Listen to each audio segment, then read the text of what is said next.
Good evening. We have seen to this moment that there is one key word which leads you to lifting the veil of the Bible, and that key word is transformation. When you use this as your Geiger counter, you're going to discover gold. Every time you look at every passage in the Bible and sift it through the word transformation, a deeper meaning will become visible to your understanding. You will see beneath the letter of the word into the spiritual essence of it, and you will see how everything in the teaching and in the mission of Jesus is to gear us to that transformation.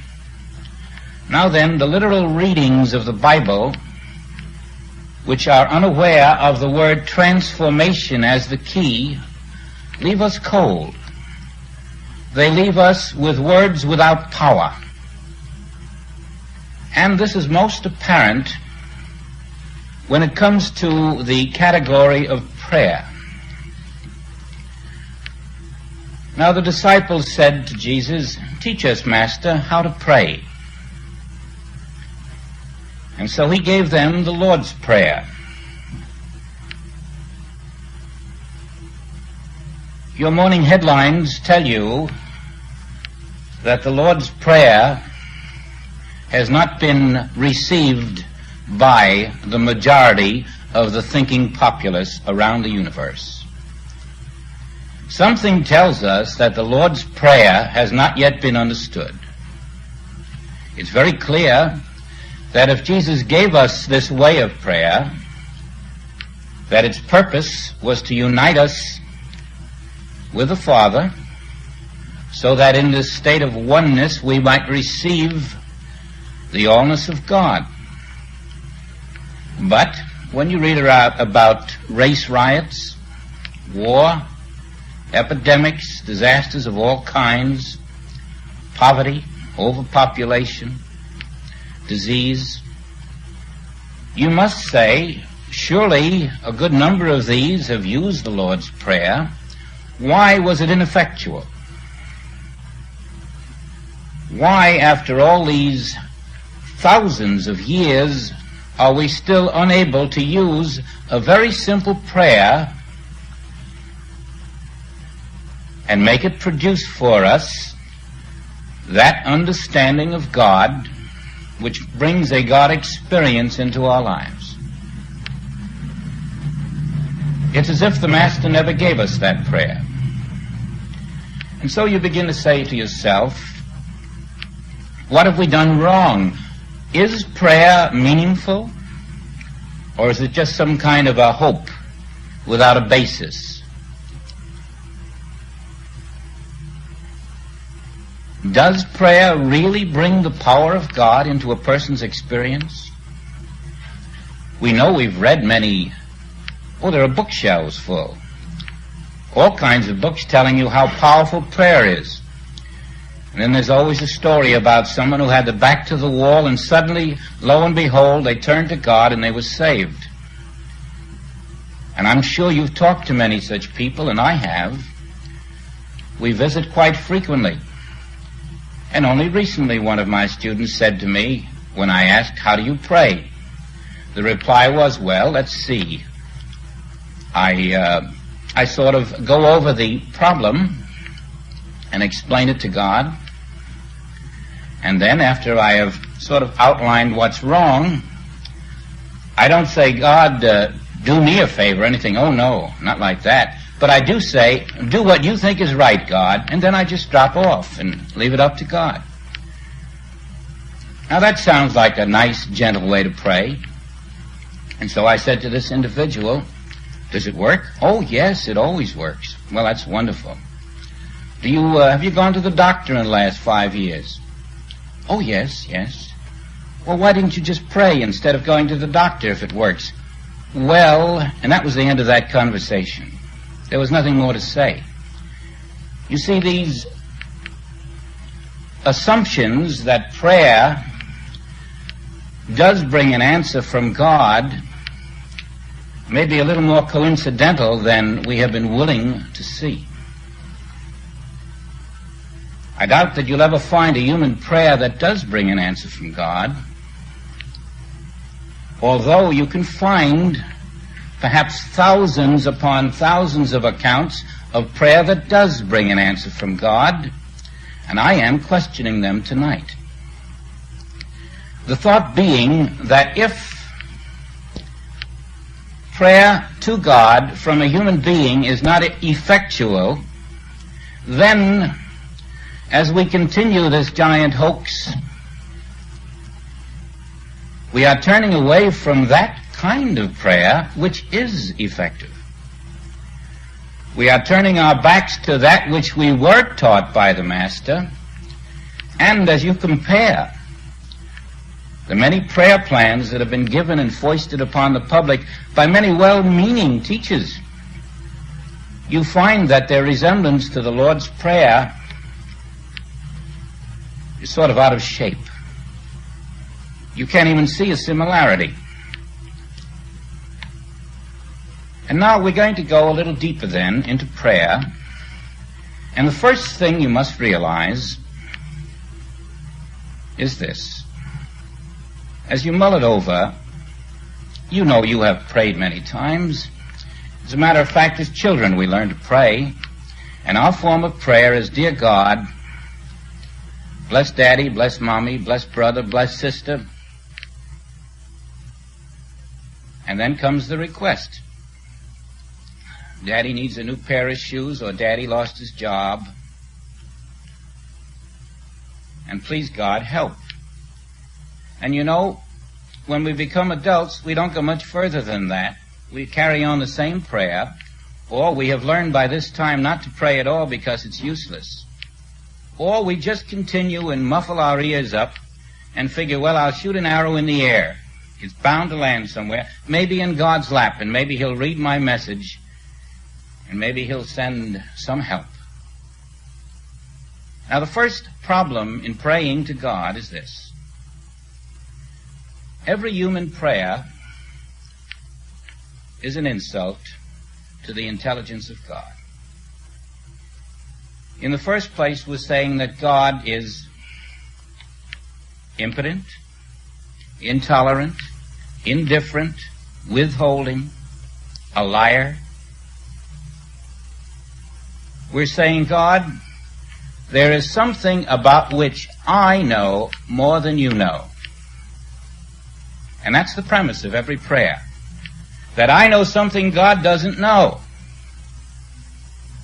And right there, you can see how effective that prayer is going to be. I know, for instance, that there's a child in the next room who's going to die tomorrow, but God doesn't know that. So I'm going to go to God and tell him so. You can see how ridiculous it is. The egotism, which is unintended, is nevertheless there. That I am smarter than God. There is something about which God is ignorant, but I know about it. And so, Father, here are the facts that you ought to know. Now, the first thing there that we have done wrong is to take God and make him less than God in our own eyes, not all-knowing, and then to go to this not all-knowing God, who we have just decided is not godly anymore, and now we want him to act like God. You see, we've got a mixture of paradoxes there. Then we have other little tricks, which we're not aware of at the time we do them because we're usually frantic with despair. We'll say something like, God, I have rheumatism. It will never occur to us that the Father has stated that we are made in his divine image and likeness, and now we're telling him that his divine image and likeness has rheumatism. And then, after having told him off that way, we ask him to quickly repair that. Or we say, Father, I know you have said your universe is perfect. You pronounced it good. And I'm sure it is in most places except where I am concerned. Now here's the problem here. And so there we're saying, God, you're a liar. In another place we're saying, God is impotent. We're saying because there is an imperfection that I need God's help on, God didn't make a perfect universe.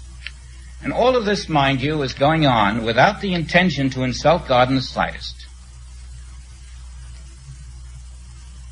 Now then, after we have finished our accusations about God's imperfect universe, and how God was impotent and could not keep it perfect, and how God lied to us about telling us it was perfect, and how he's withholding something from us that we won't get unless we bring it to his attention because he's a pretty forgetful, perhaps a doddering old fellow. And we like to say, oh, he's too busy to think of me, so I better send him a little telegram. All of these little dodges we use when what stares us in the face and which we refuse to accept is we simply do not know God at all. We do not know God aright, and so we pray amiss, as James told us. We don't even know ourselves aright, or the relationship between ourselves and God. And so this is a hit or miss, a juvenile method of prayer. And you can judge it by its results. You know, as we sit here in the next hour, in fact, the duration of this class, there will be 9,000 deaths in the world.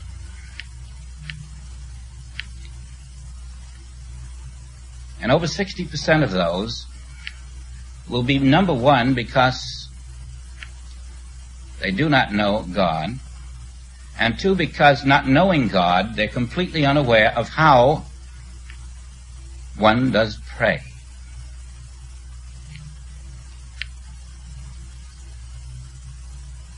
Accepting Jesus as our teacher, we see that the prayer he gave us, when applied, when understood, when lived, could save every life that understands the meaning of that prayer.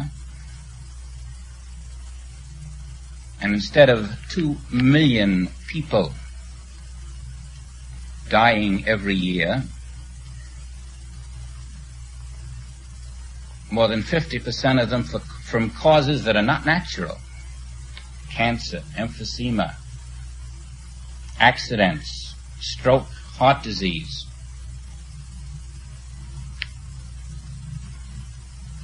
Ulcers.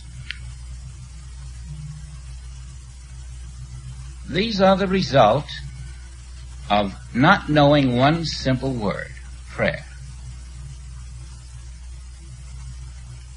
Now we have to look at the Lord's Prayer, and we have to see that all the sanctimonious and pious readings of it have done nothing to diminish the ills of the world, and through their camouflage of truth have done much to prohibit our finding the weapon to diminish those ills. Our first reading will be more or less casual to get acquainted with it. Then we'll go deeper, and perhaps we'll see in the Lord's Prayer our own way of life, a message of transformation which we can put into practice and which we can use to walk in the midst of the ills of this world untouched. That was his purpose, and the early disciples did practice this Lord's Prayer in its original intent. and did walk untroubled through the diseases and lacks and limitations which beset other people around them. Now, either this prayer has a meaning, or it is innocuous and should be forgotten.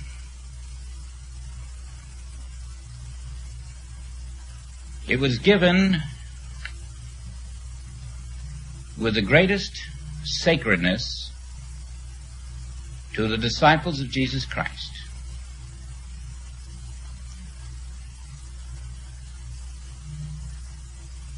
And it reveals many, many things that we have done in our human prayer, which is both ridiculous, ill-advised, misguided,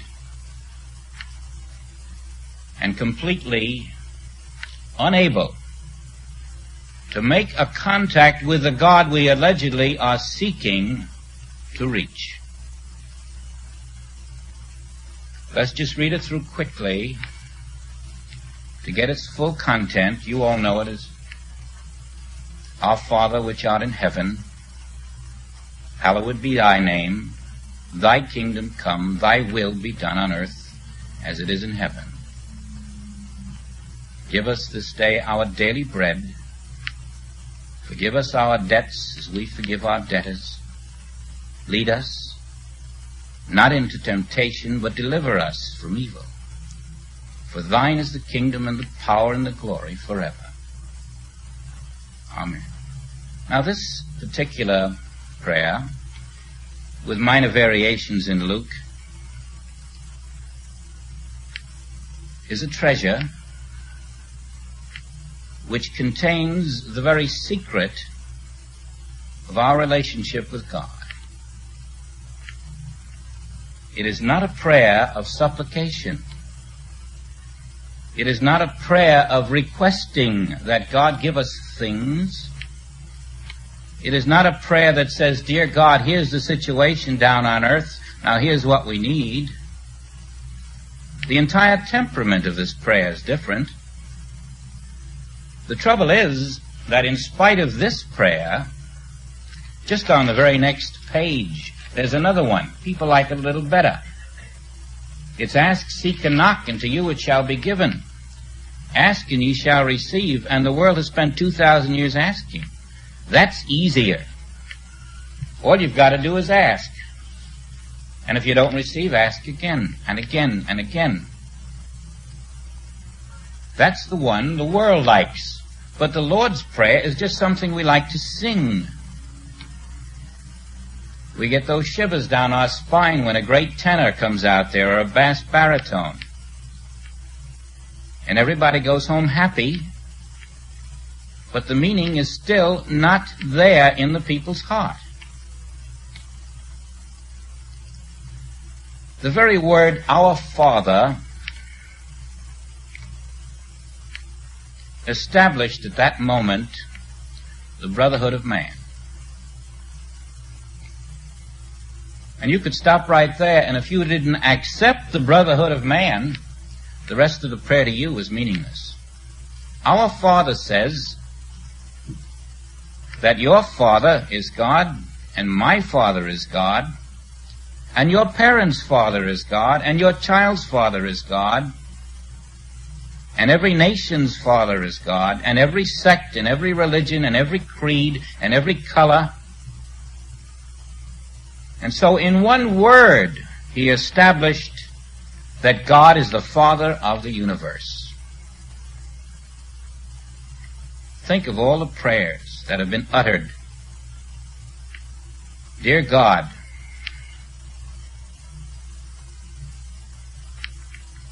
that so-and-so, look what he's done to me. Let's do something about him. You're talking about the child of God. And so that prayer is shot before you start.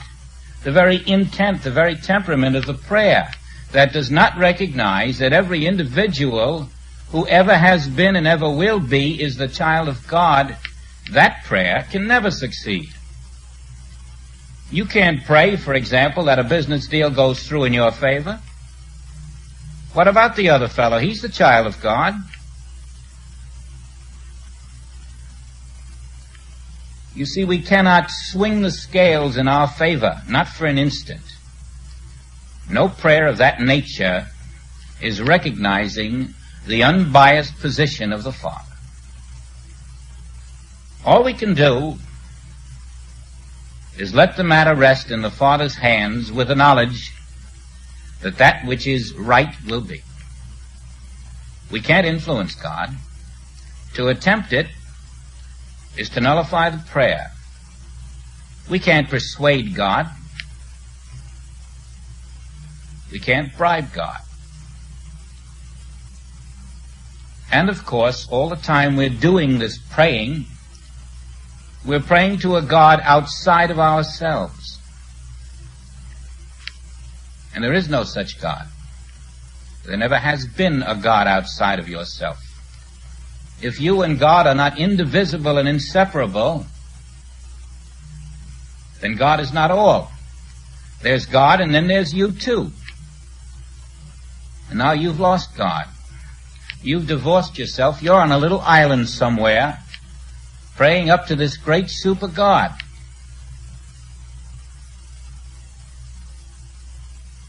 But the kingdom of God is within you. Our Father which art in heaven. Now let's not place heaven up there in the sky. We ought to know by now that heaven is a state of consciousness, not a place. Our Father which art in heaven. Where am I? I'm on earth. Why? Because I'm at a lower level of consciousness than the Father. That's why. I'm the lower level seeking the upper level.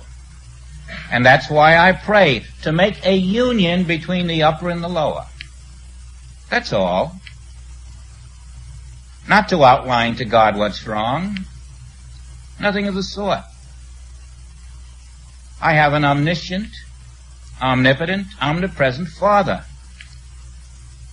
How egotistical it would be for me to say, God, let me tell you, let me enlighten God as to what's wrong. And so all I need do is make the contact.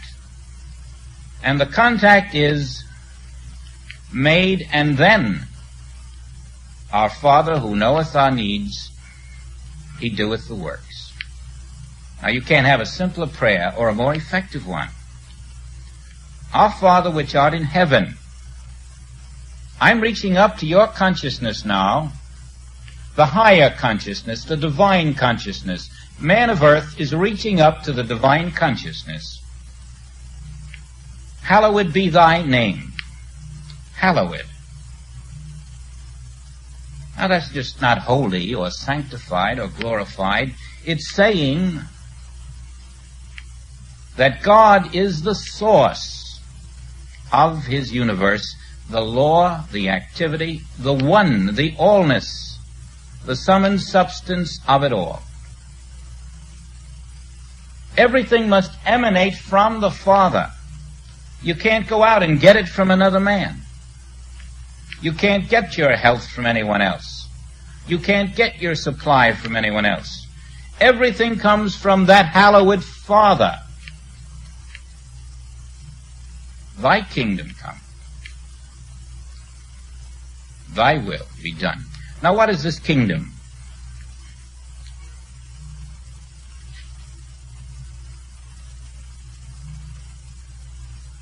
What is this will that we want done on earth as it is in heaven?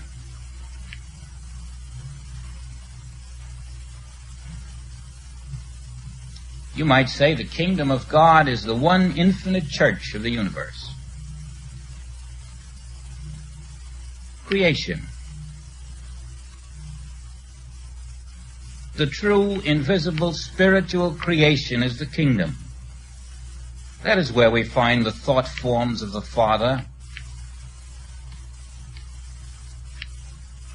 made of the mind of God, the essence of divine mind, made of divine consciousness, pure, perfect spiritual forms of light. That's the kingdom. Thy will be done. I'm stepping aside. I'm not telling you how to solve my problems. I'm stepping aside, and I'm not saying that I want you to do my will at all. I'm saying whatever your will, even if it raises up mine enemy against me, thy will be done. It's that simple. I have no human desire. Thy will be done. But not just for this instance, forever. This isn't a prayer for a momentary involvement with God. All prayer is a permanent involvement with God, not because of a momentary situation. Prayer is a permanent restatement of your position as one with God. And that your finite mind is not going to stand there directing God, but rather you're letting the infinite will of the Father, the infinite blueprint of creation, function through you, the instrument for that will. So far we haven't asked God for a single thing. We haven't made a single request. All we've done is to say, Father, I recognize you as the source, and I lay my life down so that you may use it as you will. And implicit in this is the understanding that the Father knoweth the purpose for which he made us. And how stupid it would be for the creature to tell the Creator what to do, or when to do it, how quickly to do it, and what quantities.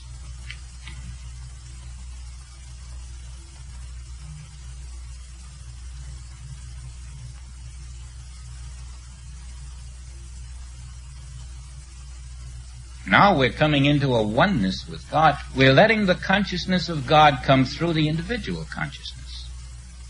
There is a union of the individual soul and the divine soul as the one soul, a recognition that the soul of God is the soul of man, individualized.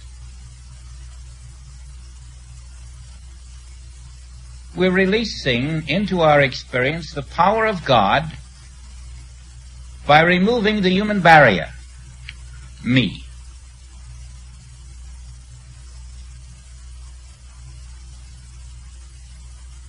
Give us this day our daily bread.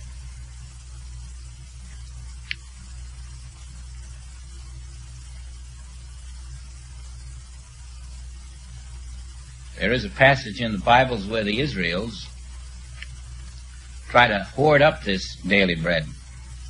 They try to get this manna and store it away, and it's spoiled.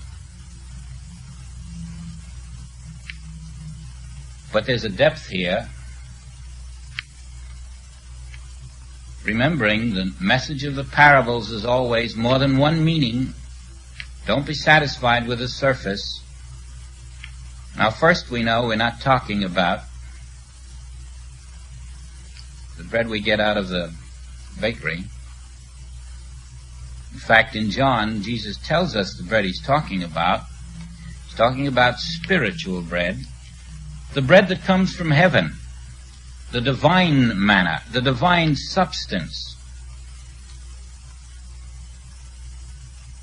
And the word daily is a very important word, because we're being told there not to store up this bread,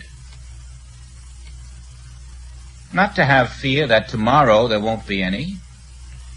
God is the same tomorrow as today. God knows your needs tomorrow as today. We're told not to fear for tomorrow. God will be here. Give us our daily bread. And that's enough for us today. We trust that tomorrow we'll have our daily bread again.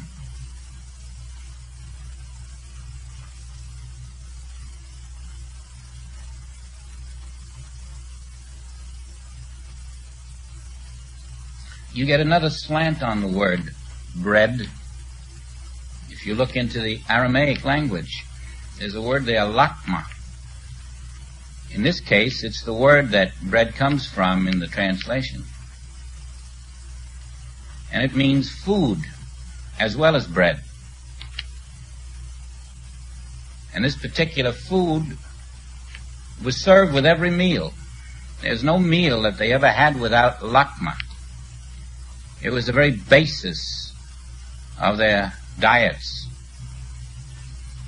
And when you invited somebody to come to dine, you didn't even say, come have dinner at our house. You said, come have some lakma with us. And the reason it was used so much is because of the scarcities in those days. When wheat was scarce, it had to be stored up in the barns.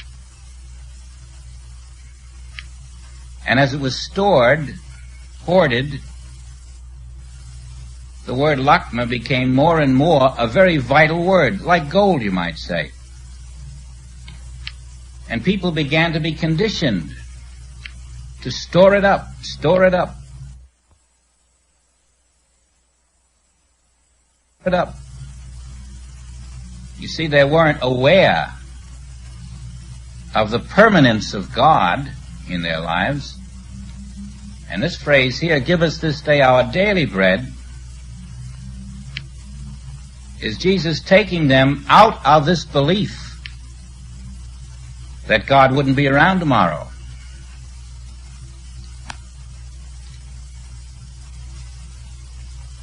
Forgive us our debts. And you could use other words there, trespasses, sins, failings. It means forgive us, God, for what we owe you and haven't given you yet. Forgive us. But it's more than that, than forgiveness. There is in this phrase here a great revelation.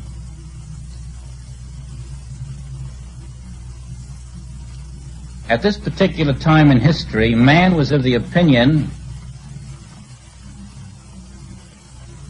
that the cause and effect law, the karma law, the sowing and reaping law, was something you had to work out for many generations.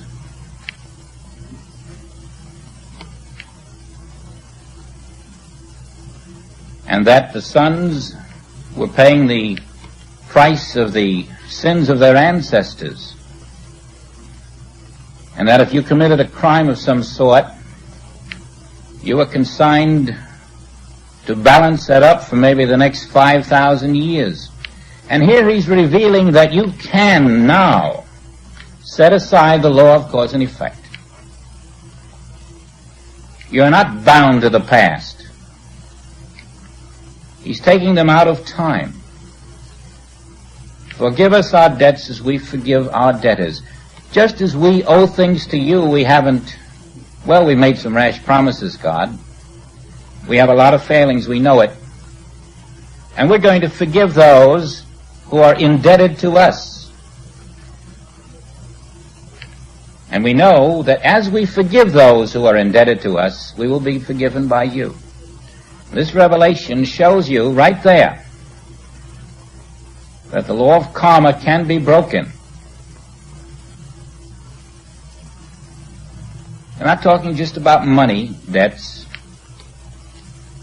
You can be indebted to people in many ways.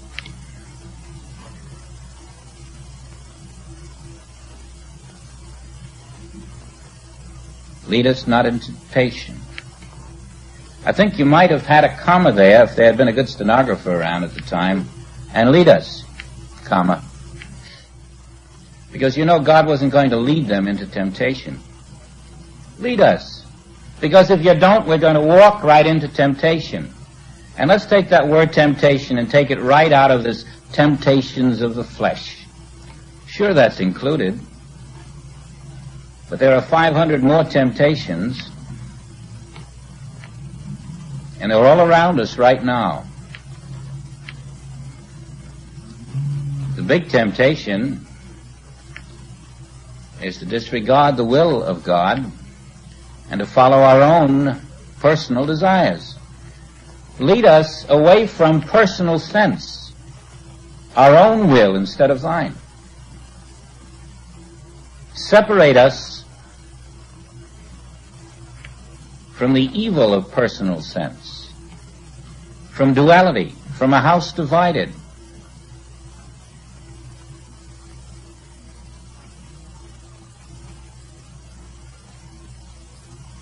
And you know, the rest of it, in some translations, wasn't even there. For thine is the power and the kingdom and the glory forever. Now that's a rather superficial understanding of it. But sit back a moment and look at it now for its omissions rather than what it does say, and see how ridiculous our human prayers have been. Here's the Master teaching us how to pray, and never once do we ask for a single thing of this world. We don't ask for a Cadillac, we don't ask for a better home, we don't ask for a job, we don't ask to be healed of a disease. What a strange prayer. But he calls it prayer. It's an answer to his disciples saying to him, teach us how to pray. Do you see that it is not an asking for anything, but rather a recognition of what is? Do you see that prayer is never asking for anything, but rather acknowledging the allness of God, coming into oneness with God, integrating our individual consciousness with His consciousness?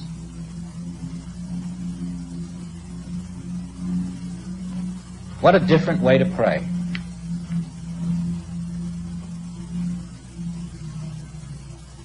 Then if we look at the healings, we see a wonderful thing. In all of the healings, save maybe one or two, make them sit down and they all eat. No prayer. Lazarus, come forth. Bear the water to the governor. Stretch forth thine arm. Pick up thy bed and walk. Are these prayers as we know them? But do you know the Master was praying? It isn't visible to a superficial reading, but he was praying, and that's the way the healings came about, through prayer. But not the human prayer that we're acquainted with. A different kind of prayer. A prayer so powerful that he was able to show us the very things that we're seeking in our present society. The abolition, the eradication of mental and physical diseases.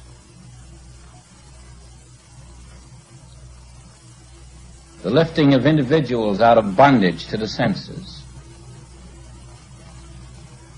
And yet he did it without saying, God, help these people. So we'll have to study how he did it. Let's have a little silence before our rest period.